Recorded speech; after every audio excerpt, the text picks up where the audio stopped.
Yeah, da, da, da. I'm loving. Wait, what's this? Quantum mechanics and biological systems. Gecko's adhesion. Well, if Mr. Wizard was a lizard, he'd be a gecko, I claim. Though I know I should be wary, still I venture someplace scary. Ghostly haunting, I turn loose. Beetlejuice! Beetlejuice! Beetlejuice!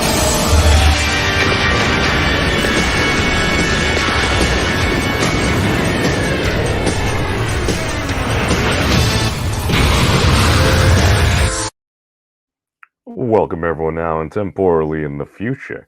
Yes, apparently geckos harness the power quantum. Why do I say this? As we can see, we have our little friends over there. Gonna pop over to our friend Wikipedia, as we can see here.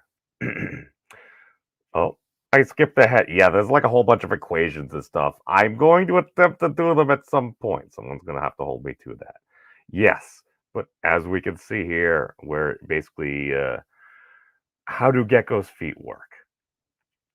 You have the foot structure itself, the structure of the material to which the foot adheres, and the ability to adhere to surfaces that become part of that. So, where was it? Interactions. I skipped too far ahead. Oh my god, I totally messed it up. I apologize. But as we can see, the bottom of the gecko's leg consists of millions of hairy structures called setae. What are setae? Setae. Annelid setae are stiff bristles present in the body. That kind of looks like the spider's leg and the hairs. For example, earthworms to attach to the surface, preventing backsliding during parasitic motion. Okay, it's wonderful. And as we can see, these setae that increase the Van Wales forces. That's what we actually wanted to talk about. The distance-dependent attraction between atoms or molecules. What the heck is the Van Wales contact distance? So basically, if no other force is present, the distance between atoms at which the force becomes repulsive rather than attractive as the atoms approach one another is called the Van Wilders contact distance. This phenomenon results from the mutual repulsion between the atoms' electron clouds.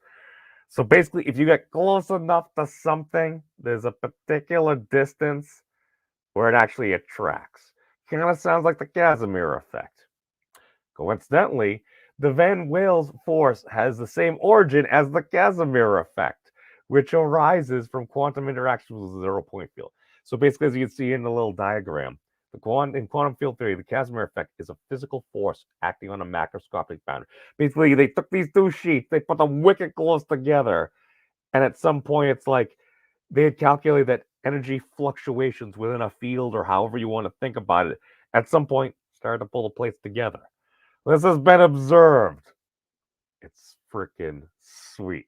Geckos are powered by the power quantum. To be fair, we all are on some respect or another, but this is how they stick to walls. So, as we continue over here, let's take a look. This is a gecko. This is its macrostructure. This is its mesostructure. This is its little footy. As you can see, it's got those little gecko fingerprints there. What are those gecko fingerprints made out of? There's the microstructure. Oh my god. It looks like a toothbrush. They're powered by a whole bunch of little bristly like toothbrushes. It's 75 micrometers. Let's ascend to the next level down. The fine microstructure. This is the fine microstructure. 5 micrometers. Okay. This is 1 micrometer. That's a really freaking small. And that's how you basically get to the nanostructure there. So basically, it's got like these little feet of these little feet of these little feet. Basically, that's like the toothbrush thingy that's coming down there. And then there, it has even finer. Do those look like hands? Is it just me? Does it literally look like the gecko's foot has hands? It's got like thousands and thousands of little hands on its feet. I just think it's fascinating. See the yes, LDG quantum lizards as well as Wookiee. That's the thing. If a Wookiee got staticky enough, it could probably cling. I'm just saying. But This is fascinating because, okay, and there are a whole bunch of equations and stuff here. Where is it? They actually describe the number of things that the gecko has on its feet. At some point, basically, each one of those, it has like 15,000 of them there. Okay, here we go. Basically, the foot of the tokay bears. Okay, the gecko can withstand blah blah blah blah. Okay, maybe I'm thinking of something else. Where are the lizards? Where are the lizards? Okay, maybe I read it differently. Gecko's feet, gecko setter, withstand up to 21 newtons of force parallel to the surface, with 277 millimeters squared of pad area. Okay, okay, I totally messed that up then. I just remember that it was something like 44. Hold on. I think they have it here. Okay, here we go. Here we go. All right. They're 5 millimeters long. It's kind of like the brushy things. And there are thousands of tiny structures on each one called spatulae. That was the other thing here. Oh, I didn't click it. Oh, well. But the end of each set eye consists of approximately 1,000 spatulae that are shaped like an isosceles triangle. Triangle strike again. Setae are large parallel to each other, but are not oriented normal to the toes. And the setae contact another surface.